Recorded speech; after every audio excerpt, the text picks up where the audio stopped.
الحمد للہ رب العالمین والعاقبۃ للمتقین والصلاۃ والسلام علی سید الانبیاء والمرسلین وعلی آلہ واصحابہ الطیبین الطاہرین اما بعد فاعوذ باللہ من الشیطان الرجیم بسم اللہ الرحمن الرحیم وَإِن يَمْسَسْكَ اللَّهُ بِضُرٍّ فَلَا كَاشِفَ لَهُ إِلَّا هُوَ وَإِن يَمْسَسْكَ بِخَيْرٍ فَهُوَ عَلَى كُلِّ شَيْءٍ قَدِيرٌ صدق اللہ العظیم۔ الصلاۃ والسلام علیک یا رسول اللہ، الصلاۃ والسلام علیک یا حبیب اللہ، الصلاۃ والسلام علیک یا نبی اللہ، الصلاۃ والسلام علیک یا نور اللہ، وعلی آلک واصحابک یا حبیب اللہ صلی اللہ تعالی علیہ وسلم۔ میرے پیارے آقا صلی اللہ تعالی علیہ وسلم کے پیارے دیوانوں، جس دور سے اس وقت آج کا انسان گزر رہا ہے، اس میں سے زیادہ تر انسان، چاہے وہ کسی بھی مذہب سے تعلق رکھتے ہوں، ان کے دل و دماغ میں ایک بات گردش کر رہی ہے، اور وہ یہ ہے کہ پتہ نہیں آنے والے دن کیسے ہوں گے، اور ہم اپنی زندگی کو صحیح طریقے سے گزار سکیں گے یا نہیں، اور ضروریات زندگی کے سارے سامان ہمیں نصیب بھی ہو سکیں گے یا نہیں، پتہ نہیں۔ یہ لاک ڈاؤن، یہ کورونا وائرس، یہ کووڈ-19 کب تک چلے گا، اور آنے والے دنوں کے اندر ہمارے حالات کیا ہوں گے۔ اس تصور سے انسان غمگین بھی ہے، افسردہ بھی ہے، اپسیٹ بھی ہے، اور وہ یہ جاننا چاہتا ہے کہ یہ دن کب تک رہیں گے اور کیسے رہیں گے، اور کس طریقے سے ان دنوں کا، ان برے دنوں کا خاتمہ ہو سکتا ہے۔ تو میں یہاں ایک بات عرض کرنا چاہوں گا کہ سب سے پہلے تو آپ مایوسی کے دلدل سے نکلیے۔ اللہ رب العزت جل جلالہ قادر مطلق ہے، اور ہمیں اس کی قدرت پر پورا یقین رکھنا چاہیے، اور یہ تصور دل و دماغ میں رکھنا چاہیے کہ ہر رات کے بعد سویرا ہے، ایسے ہی ہر مصیبت کے بعد اللہ رب العزت جل جلالہ نے راحت بھی رکھی ہے۔ یقیناً یہ امتحان کا دن ہے، امتحان کے ایام ہیں، امتحان کا پیریڈ ہے، لیکن آج میں چاہوں گا کہ قرآن مقدس کی روشنی میں آپ کو یہ سمجھا سکوں کہ سخت سے سخت مصیبت اور ساتھ ہی ساتھ مایوسی کی طرف انسان جب چلا جاتا ہے، تو ایسی سچویشن کے اندر بھی پروردگار جل جلالہ اپنی قدرت کے جلوے کیسے دکھاتا ہے، اور دنیا کے سامنے اپنی طاقت اور قدرت ظاہر کرتا ہے، اور بتاتا ہے کہ تم یہ تصور کرتے ہو کہ شاید یہ پاسبل نہیں، لیکن انسان کے لیے ہر چیز ہو سکتی ہے امپاسبل، لیکن مولا کے لیے کوئی چیز امپاسبل نہیں۔ مولا جب چاہے، جو چاہے، جیسے چاہے، پروردگار جل جلالہ اپنی قدرت کے جلوے انسانوں کے سامنے دکھا سکتا ہے۔ میرے پیارے آقا صلی اللہ تعالی علیہ وسلم کے پیارے دیوانوں، خوشی اور راحت یہ رب قدیر جل جلالہ کی جانب سے ہے۔ اسے قرآن مقدس کی روشنی میں سمجھیں۔ اللہ عز و جل ارشاد فرماتا ہے وَإِن يَمْسَسْكَ اللَّهُ بِضُرٍّ فَلَا كَاشِفَ لَهُ إِلَّا هُوَ، اور اگر تجھے اللہ کوئی برائی پہنچائے تو اس کے سوا اس کا کوئی دور کرنے والا نہیں۔ جب پروردگار جل جلالہ کی جانب سے کوئی برائی پہنچ جائے تو پھر اسی کی طرف رجوع کرنا چاہیے اور اس کی بارگاہ میں نیک بندوں کا وسیلہ پیش کرتے ہوئے اسے منانے کی کوشش کرنی چاہیے اور اسے راضی کر کے پروردگار جل جلالہ کی بارگاہ سے مصیبتوں کے ازالے کی کوشش کرنی چاہیے۔ یاد رکھیں مصیبت اسی کی طرف سے ہے اور مصیبت کو دور کرنے والی ذات فی نفس ہی اللہ رب العزت جل جلالہ ہی کی ذات ہے۔ اسی طریقے سے آپ دیکھیں دنیا کا اگر کوئی انسان آپ کی برائی چاہے اور آپ کو تکلیف پہنچانا چاہے اور مولا آپ کو راحت دینا چاہے تو ہوگا وہی جو مولا چاہے گا۔ کسی انسان کی تکلیف پہنچانے کے ہزار ارادے، ہزار منصوبے، ہزار پلاننگ دھری کی دھری رہ جائے گی اور پروردگار جل جلالہ راحت عطا فرمائے گا۔ اور اگر پروردگار جل جلالہ تکلیف پہنچانا چاہے تو یاد رکھیں دنیا کا کوئی انسان چاہے کہ راحت نصیب ہو جائے تو ہزارہ کاوشوں کے باوجود وہ انسان راحت نہیں پہنچا سکتا۔ میرے پیارے آقا صلی اللہ تعالی علیہ وسلم کے پیارے دیوانوں، پروردگار جل جلالہ نے ارشاد فرمایا وَإِن يَمْسَسْكَ بِخَيْرٍ فَهُوَ عَلَى كُلِّ شَيْءٍ قَدِيرٌ، اور اگر تجھے بھلائی پہنچائے تو وہ سب کچھ کر سکتا ہے، اس کے لیے کوئی ناممکن نہیں۔ اگر مولا بھلائی پہنچانا چاہے تو پوری دنیا مل کر کے بھی اس کا برا نہیں کر سکتی،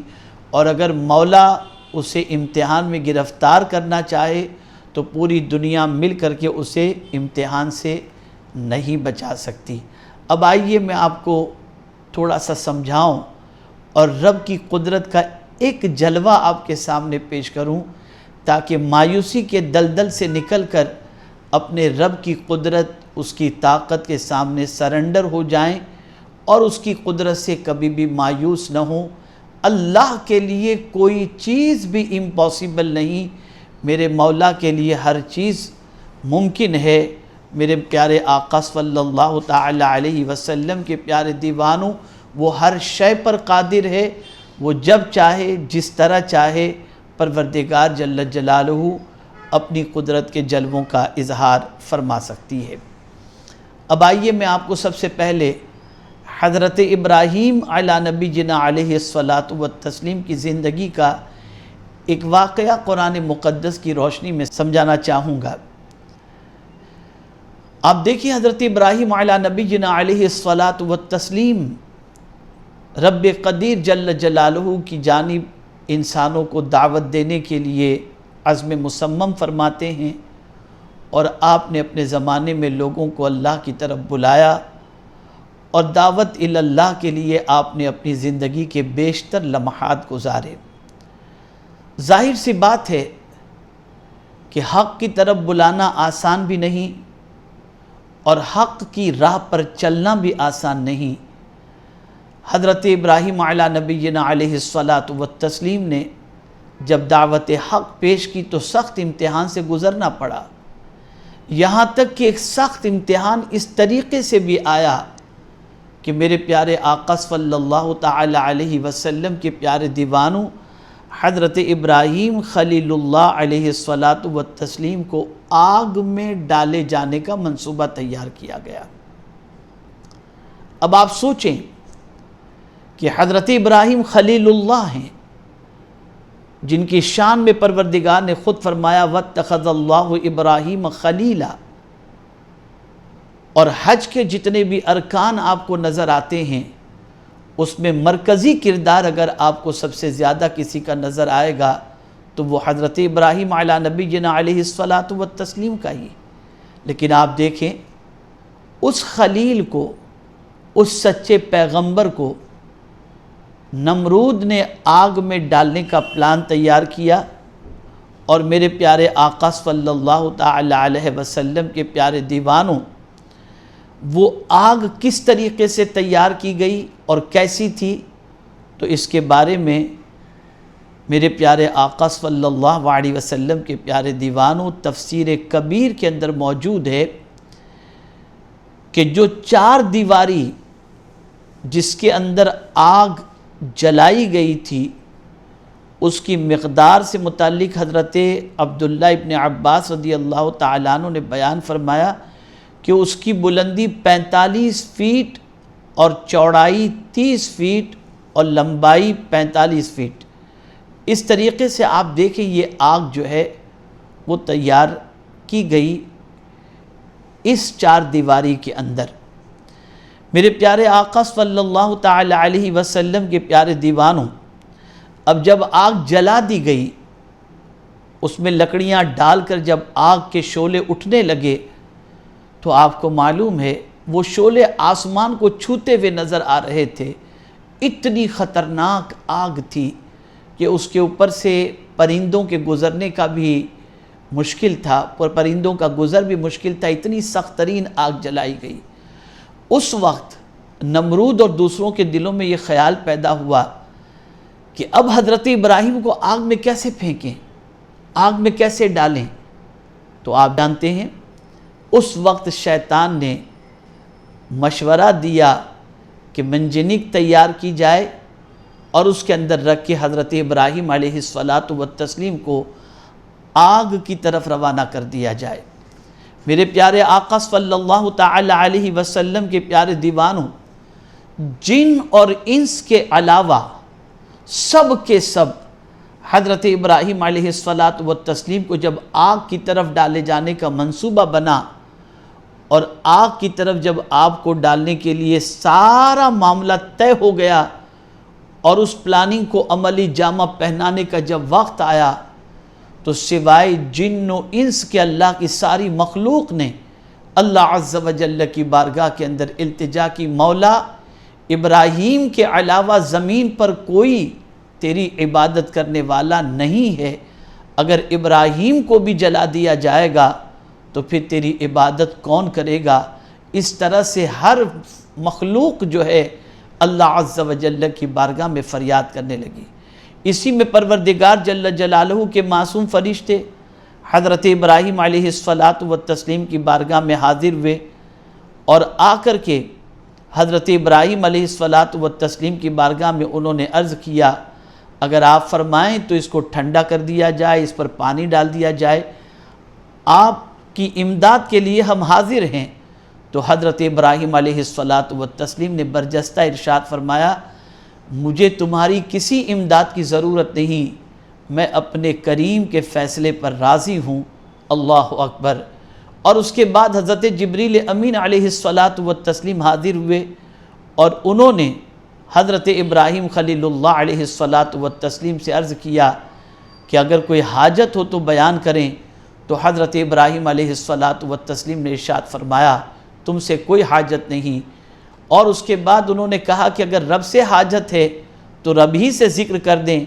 تو قربان جائیے حضرت ابراہیم علیہ الصلاۃ والتسلیم کے توکل پر کہ آپ ارشاد فرماتے ہیں کہ میرا مولا میرے حالات کو اچھی طریقے سے جانتا ہے، اس لیے اس کے سامنے بھی میں اپنے معروضات کو پیش کرنے سے گریز کرتا ہوں، اور میں اپنے مولا کے فیصلے پر راضی ہوں، وہ میری حالت کو مجھ سے بہتر جانتا ہے۔ اللہ اکبر۔ اللہ رب العزت جل جلالہ کی رضا اور اللہ عز و جل پر کتنا بڑا توکل تھا حضرت ابراہیم علیہ الصلاۃ والتسلیم کو۔ لیکن یہاں ایک بات اور میں عرض کروں گا کہ اس آگ کو جو پھونک مار رہی تھی وہ کون سی مخلوق تھی؟ وہ چھپکلی تھی۔ اسی لیے آقا کریم صلی اللہ علیہ وسلم نے چھپکلی کو مارنے کا حکم دیا ہے، اور اس کے مارنے پر ثواب بھی فرمایا ہے، بلکہ یہاں تک فرمایا کہ پہلی ضرب میں اگر چھپکلی کو مار دیا جائے تو زیادہ ثواب ہے، اس کے بعد 2 ضرب میں اگر مار دیا جائے 2 مرتبہ میں تو کم ثواب ہے اس سے، اور 3 مرتبہ میں اس سے کم ثواب ہے۔ لیکن چھپکلی کو مارنے کے لیے رسول اعظم صلی اللہ علیہ وسلم نے مارنے کی فضیلت بھی بیان فرمائی۔ اس لیے یاد رکھیں، چھپکلی کو مارنا ثواب ہے، اور یہ چھپکلی ہی تھی جو اس آگ کو بھڑکانے کے اندر اپنا رول پلے کر رہی تھی۔ میرے پیارے آقا صلی اللہ تعالی علیہ وسلم کے پیارے دیوانوں، اب آپ اندازہ لگائیں، حضرت ابراہیم علیہ السلام کے لیے آگ تیار کی گئی، اور جب آپ کو اس آگ کی طرف روانہ کیا گیا تو آپ جانتے ہیں میرے پیارے آقا صلی اللہ تعالی علیہ وسلم کے پیارے دیوانوں، حضرت ابراہیم علیہ السلام کی زبان مبارک پر کون سا جملہ تھا؟ تو فرمایا گیا حضرت ابراہیم علیہ السلام اپنی زبان مبارک سے یہ کہہ رہے تھے، لا الہ الا انت سبحانک لک الحمد ولک الملک لا شریک لک۔ اور یہاں ایک اور بات بھی میں عرض کر دوں کہ جب فرشتوں نے حضرت ابراہیم علیہ السلام سے کہا تھا کوئی حاجت ہو تو بیان کرو، ہم آپ کی امداد کے لیے حاضر ہیں، تب آپ نے جو جملہ عرض کیا تھا وہ جملہ یہ تھا، حسبی اللہ و نعم الوکیل۔ اور میرے پیارے آقا صلی اللہ تعالی علیہ وسلم کے پیارے دیوانوں، احادیث میں یہ بھی ملتا ہے کہ جب حضرت ابراہیم علیہ السلام کو آگ کی طرف جب ڈالا جا رہا تھا، تب آپ کی زبان مبارک پر جہاں لا الہ الا انت سبحانک لک الحمد ولک الملک لا شریک لک یہ تھا، وہیں پر آپ کی زبان مبارک پر حسبنا اللہ و نعم الوکیل بھی تھا۔ تو دنیا یہ دیکھ رہی تھی کہ حضرت ابراہیم علیہ السلام کو آگ میں ڈالا گیا، یہاں تک کہ کافروں نے بھی اطمینان کا اظہار کیا کہ ہم نے ابراہیم کو آگ میں ڈال دیا۔ لیکن اللہ اکبر، ادھر حضرت ابراہیم علیہ السلام کو آگ کی طرف روانہ کیا گیا، اور ادھر میرے کریم نے ارشاد فرمایا، یا نارو کونی بردم و سلامن علی ابراہیم، اے آگ ابراہیم پر ٹھنڈی اور سلامتی والی ہو جا۔ اب یہاں آپ دیکھیں، رب قدیر جل جلالہ صرف ٹھنڈی نہیں فرمایا، بلکہ ٹھنڈی کے ساتھ یہ فرمایا یا نارو کونی بردہ نہیں فرمایا، بلکہ بردم و سلامہ فرمایا۔ اس کے بارے میں مولا علی کرم اللہ تعالی وجہہ الکریم کا ارشاد مذکور ہے کہ اگر اللہ تعالیٰ آگ کو سلامن کا حکم نہ دیتا تو آگ اتنی ٹھنڈی ہو جاتی کہ آپ سردی سے وصال پا جاتے۔ تو سلامہ فرما کر پروردگار جل جلالہ نے اس آگ کو ٹھنڈک اور سلامتی والا پروردگار جل جلالہ نے اس آگ کو بنا دیا۔ یہاں سے یہ بات سمجھ میں آئی کہ ساری کائنات مل کر کے بھی اگر تمہیں تباہ کرنا چاہے، اور مولا اگر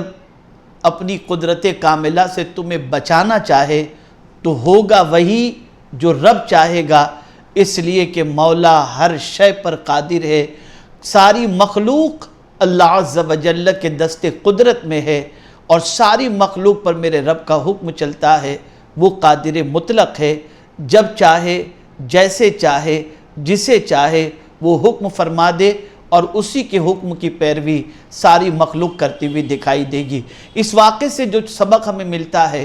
وہ یہ ہے کہ دنیا نے منصوبہ بنا لیا تھا، کافروں نے پلاننگ کر لی تھی حضرت ابراہیم علیہ السلام کو آگ میں ڈال کر شہید کر دینے کی، لیکن میرے کریم نے فیصلہ فرما لیا تھا کہ ابراہیم علیہ السلام کو زندہ رہنا ہے، تو پروردگار جل جلالہ نے اس آگ کو باغ میں بدل دیا۔ ایسے ہی ہمیشہ کے لیے یہ بات ذہن میں رکھیں، حالات کتنے ہی کشیدہ کیوں نہ ہو جائیں، بس یہ سمجھ لیں کہ مولا کے دست قدرت میں سب ہے۔ دنیا ہزار کچھ کہہ لے، لیکن اللہ عز و جل جو چاہے گا وہی ہوگا، اور جیسا چاہے گا ویسا ہی ہوگا۔ اس کے لیے کوئی بھی چیز امپاسبل نہیں ہے، ہر چیز اس کے لیے پاسبل ہے اور اس کے دست قدرت میں ہے۔ اسی طریقے سے آپ دیکھیں قرآن مقدس کی روشنی کے اندر میرے پیارے آقا صلی اللہ تعالی علیہ وسلم کے پیارے دیوانوں، قرآن مقدس میں حضرت مریم رضی اللہ تعالی عنہ کا ذکر بھی موجود ہے۔ اور حضرت مریم رضی اللہ تعالی عنہ سے متعلق قرآن مقدس میں رب قدیر جل جلالہ نے ارشاد فرمایا وَاذْكُرْ فِي الْكِتَابِ مَرْيَمَ إِذِ انتبذت مِنْ أَهْلِهَا مَكَانًا شَرْقِيًّا فَاتَّخَذَتْ مِنْ دُونِهِمْ حِجَابًا فَأَرْسَلْنَا إِلَيْهَا رُوحَنَا فَتَمَثَّلَ لَهَا بَشَرًا سَوِيًّا۔ بیان کیجئے کتاب میں مریم علیہ السلام کا حال جب وہ الگ ہو گئی اپنے گھر والوں سے ایک مکان میں جو مشرق کی جانب تھا، پس بنا لیا اس نے لوگوں کی طرف سے ایک پردہ، پھر ہم نے بھیجا اس کی طرف اپنے جبریل کو، پس وہ ظاہر ہوا اس کے سامنے ایک تندرست انسان کی صورت میں۔ اب آپ دیکھیں حضرت جبریل امین علیہ السلام حضرت مریم رضی اللہ تعالی عنہ کے پاس حاضر ہوئے۔ اس وقت آپ کی عمر کم و بیش 11 سال کی تھی، اور حضرت جبریل امین علیہ السلام انسانی لباس کے اندر تشریف لائے۔ جیسے ہی حضرت مریم رضی اللہ تعالی عنہ نے حضرت جبریل امین علیہ السلام کو دیکھا تو کیا کہا آپ نے؟ قالت انی اعوذ بالرحمن منک ان کنت تقیا، بولی میں تجھ سے رحمان کی پناہ مانگتی ہوں اگر تجھے ڈر ہے۔ اللہ اکبر۔ یہاں یہ بات سمجھ میں آئی کہ کوئی بھی اللہ رب العزت جل جلالہ کی پناہ مانگے تو مولا اسے پناہ ضرور عطا فرماتا ہے۔ اور تنہائی میں حضرت جبریل امین علیہ السلام کو لباس بشری میں دیکھ کر وہ گھبرا گئیں، اور گھبرا کر انہوں نے اللہ عز و جل کی بارگاہ کے اندر پناہ بھی مانگی اور پھر ڈری بھی۔ تو اس وقت حضرت جبریل امین علیہ السلام نے اپنا تعارف، اپنا انٹروڈکشن اور اپنا مقصد بیان کیا، جسے قرآن کہتا ہے قال انما انا رسول ربک لأہب لک غلاما زکیا، اور میں تیرے رب کا بھیجا ہوا ہوں کہ میں تجھے ایک ستھرا بیٹا دوں۔ اللہ اکبر۔ بیٹا دینے کی نسبت حضرت جبریل امین علیہ السلام اپنی طرف کر رہے ہیں۔ یاد رکھیں حقیقت میں بیٹا دینا اللہ رب العزت جل جلالہ کی شان اور قدرت ہے، لیکن وہ اپنی قدرت کا مظہر کسی کو بناتا ہے، اور اگر کوئی قدرت کا مظہر بن کر کے پہنچتا ہے تو یاد رکھیں پروردگار جل جلالہ نے اسے اتنی قوت و صلاحیت اور طاقت اپنے فضل و کرم سے عطا فرمائی ہے کہ پروردگار جل جلالہ کی بارگاہ کے اندر اس کی دعائیں بھی قبول ہوتی ہیں، اور اللہ عز و جل اسباب کے ذریعے اپنی قدرت کے جلوے کا مظاہرہ بھی فرماتی ہے۔ اب آپ دیکھیں حضرت جبریل امین علیہ السلام نے فرمایا کہ لِأَهَبَ لَكِ غُلَامًا زَكِيًّا، میں تجھے ایک ستھرا بیٹا دوں۔ اب یہاں آپ سوچیں حضرت مریم رضی اللہ تعالیٰ عنہ غیر شادی شدہ ہیں، اور غیر شادی شدہ کو بیٹا دینے کی بات جب اس طریقے سے انہوں نے کہی تو اللہ اکبر، حضرت مریم رضی اللہ تعالیٰ عنہ نے کیا کہا؟ قالت انا یکون لی غلام ولم یمسسنی بشر ولم اک بغیہ، بولی میرے لڑکا کیسے ہوگا، مجھے تو کسی آدمی نے ہاتھ نہیں لگایا اور نہ ہی میں بدکار ہوں۔ یعنی ان کے ذہن میں یہ بات تھی کہ بیٹا جو ہے یا اولاد کا جو مسئلہ ہے وہ جو پروردگار جل جلالہ نے عام طور پر جو طریقہ رکھا ہے کہ میاں بیوی کے ملن کے بعد بچے کی ولادت ہوتی ہے، تو آپ کے ذہن میں یہ فوراً خیال پیدا ہوا کہ آپ کو تو کسی انسان نے چھوا تک نہیں، اور آپ نہ بدکارہ ہیں، تو پھر بیٹا کیسے ہوگا؟ تو میرے پیارے آقا صلی اللہ تعالی علیہ وسلم کے پیارے دیوانوں، حضرت جبریل امین علیہ السلام نے جواب میں ارشاد فرمایا قال کذالک قال ربک هو علی حین وَلِنَجْعَلَهُ آیَةً لِلنَّاسِ وَرَحْمَةً مِنَّا وَكَانَ أَمْرًا مَقْضِيًّا، کہا یوں ہی ہے، تیرے رب نے فرمایا ہے کہ یہ مجھے آسان ہے، اور اس لیے کہ ہم اسے لوگوں کے واسطے نشانی کریں، اور اپنی طرف سے ایک رحمت اور اس کام کا فیصلہ کیا جا چکا ہے، اس کام کا فیصلہ کیا جا چکا ہے۔ یعنی اب آپ دیکھیں انہوں نے جب تعجب کا اظہار کیا تو حضرت جبریل امین علیہ الصلاۃ والتسلیم نے فوراً فرمایا کہ بس ایسا ہی ہے، اور یہ رب کا فیصلہ ہو چکا ہے تاکہ انسانوں کے سامنے اللہ کی نشانی ظاہر ہو جائے۔ اور نشانی ظاہر ہونا،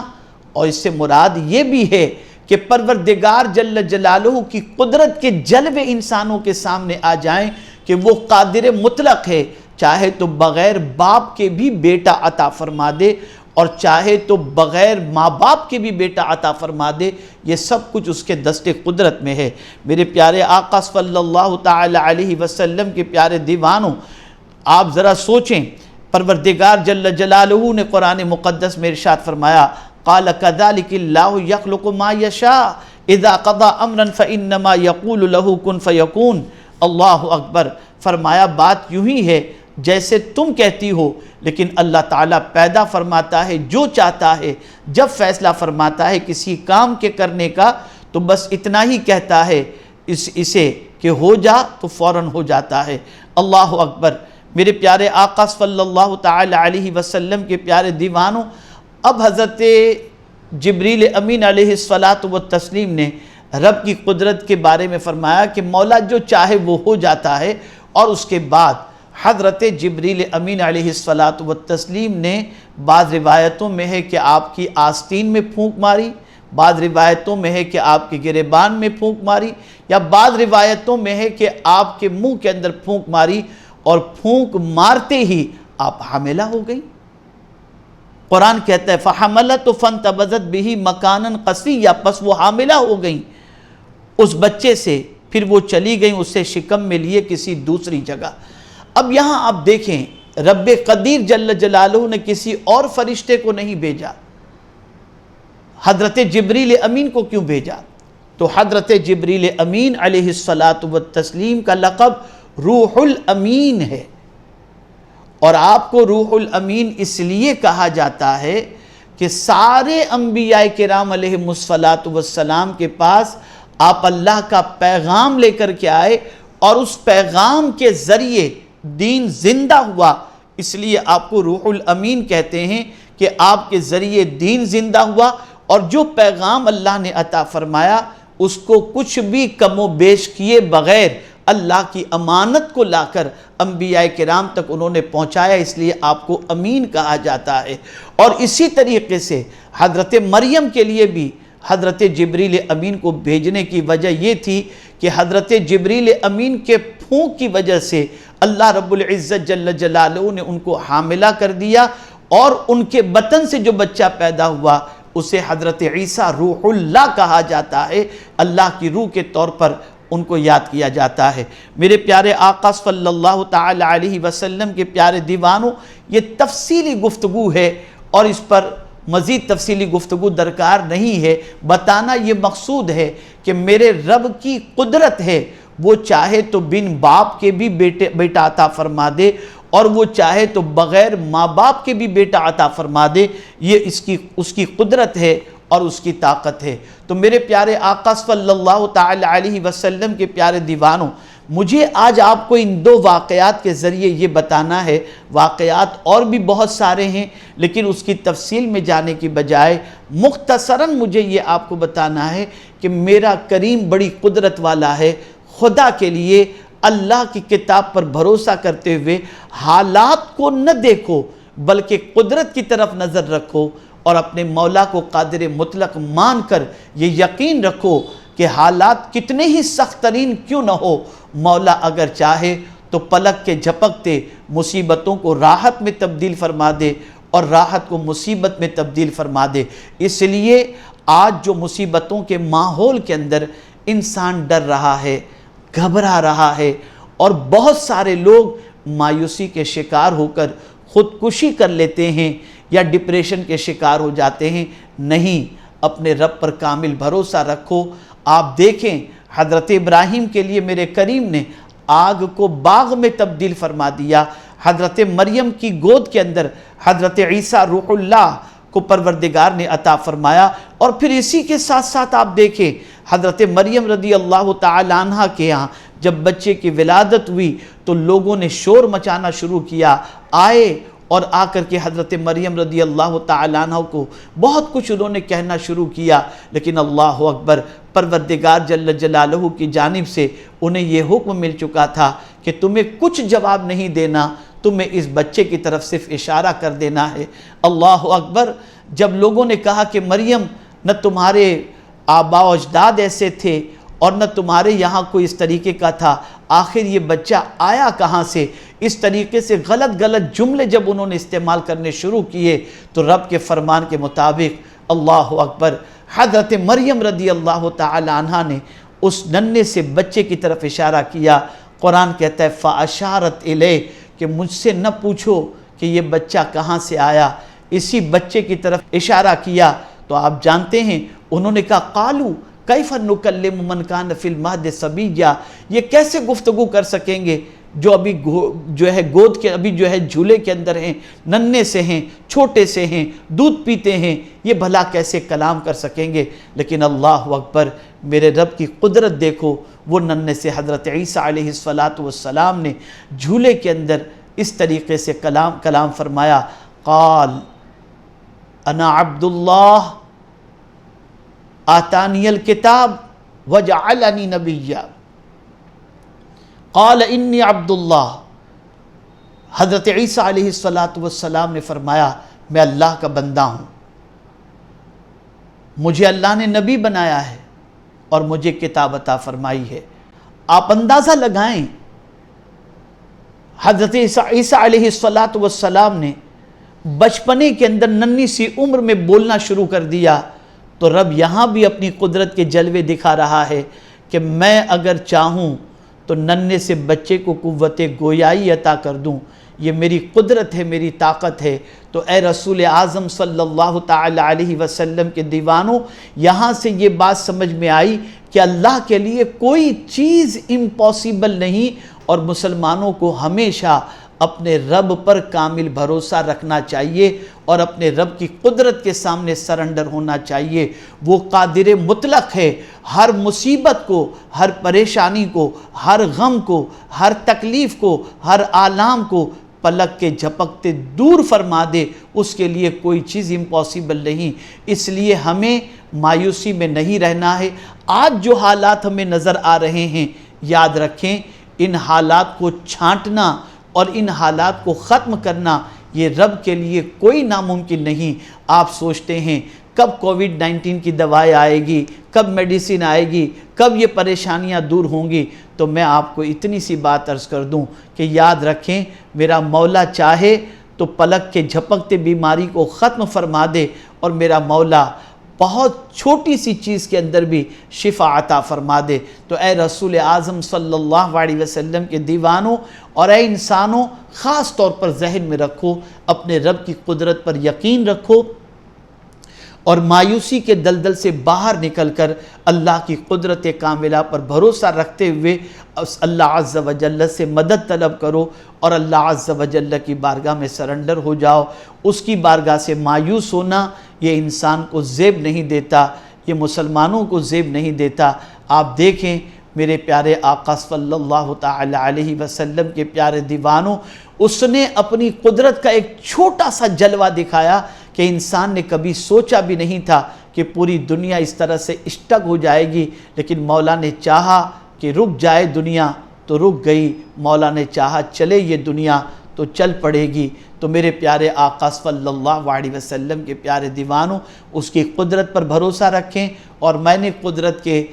ایک جلوے صرف آپ کے سامنے پیش کیے ہیں قرآن کی روشنی میں، ورنہ قرآن مقدس کی کئی آیتیں اور کئی واقعات اس کے قدرت کے مزید جلوے بکھیرتی ہوئی نظر آتی ہیں۔ اور میں یہ نہیں چاہتا کہ اور مزید تفصیل کے اندر جاؤں تاکہ آپ کو سننے میں آپ کے لیے بار محسوس ہو۔ انہی کلمات پر میں اپنی گفتگو کو ختم کرتا ہوں اور آپ سے گزارش کرتا ہوں مایوس کبھی نہ ہوں۔ مصیبت بڑی نہیں،